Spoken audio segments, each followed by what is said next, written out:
राष्ट्रीय कांग्रेस कमेटी के bank account freeze मामले के विरोध में हजारीबाग में प्रेस वार्ता।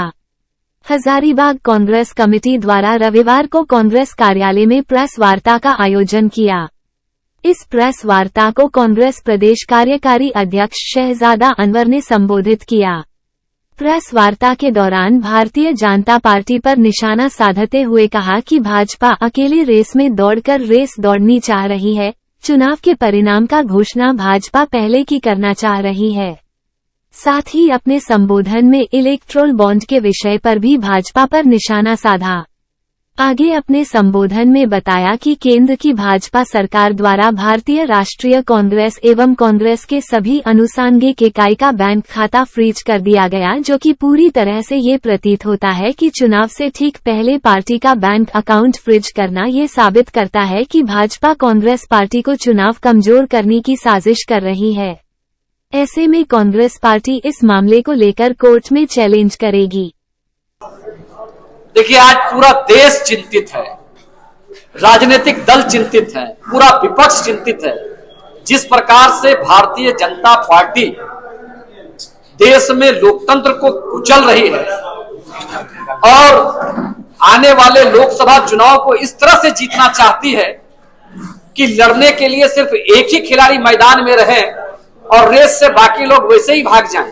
जिस तरह से कांग्रेस पार्टी के बैंक अकाउंट को फ्रीज किया गया और जिस तरह से इलेक्ट्रोल बॉन्ड को सुप्रीम कोर्ट ने गैर कानूनी करार दिया और पब्लिक डोमेन में सारी बातें को लाने के लिए सुप्रीम कोर्ट को जिस तरह से कंटिन्यूअसली दबाव डाला गया, तब यह बात सामने आई कि किस तरह से इलेक्ट्रोल बॉन्ड के मामले में राजनीतिक दलों को जो चंदा मिला उसमें 60% से ज्यादा चंदा अकेले भारतीय जनता पार्टी को मिला है। और यह भी बहुत चिंताजनक बात है कि जो क्रोनोलॉजी चंदे का है कि पहले आईटी का रेट, इनकम टैक्स का रेट, उसके बाद में कार्रवाई, उसके बाद में चंदा और उसके बाद में फिर उसको छूट। पहले आप उसको डराइए कॉर्पोरेट जगत के लोगों को, संस्थाओं को, उसके बाद उनको ठेका दीजिए, उनको दवा बनाने के लिए दीजिए, उससे पैसा लीजिए।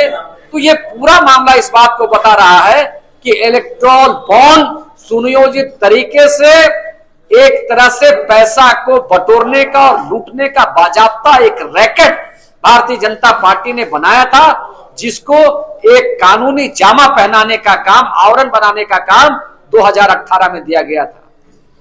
लेकिन हम बधाई देते हैं वैसे लोगों को, एसोसिएशन ऑफ डेमोक्रेटिक रिफॉर्म्स और बाकी लोग जो सुप्रीम कोर्ट में गए और लगातार 2018 से संघर्ष करने के बाद में सुप्रीम कोर्ट ने यह निर्णय दिया कि इलेक्ट्रोल बॉन्ड के माध्यम से जिस तरह से पैसे की उगाही हो रही है वो पूरी तरह से गलत है और इसकी एक एक जानकारी पब्लिक डोमेन में आना चाहिए। कांग्रेस पार्टी देश की जनता को, आम मतदाताओं को बताने के लिए, आम जनता को बताने के लिए प्रतिबद्ध है कि किस प्रकार से गड़बड़ झाला हो रहा था, किस प्रकार से आपके टैक्स के पैसे का मिसयूज हो रहा था। हम लोग आज लोगों के बीच में आए हैं ताकि आम जनता को जानकारी। ये सब चीज हो गया अब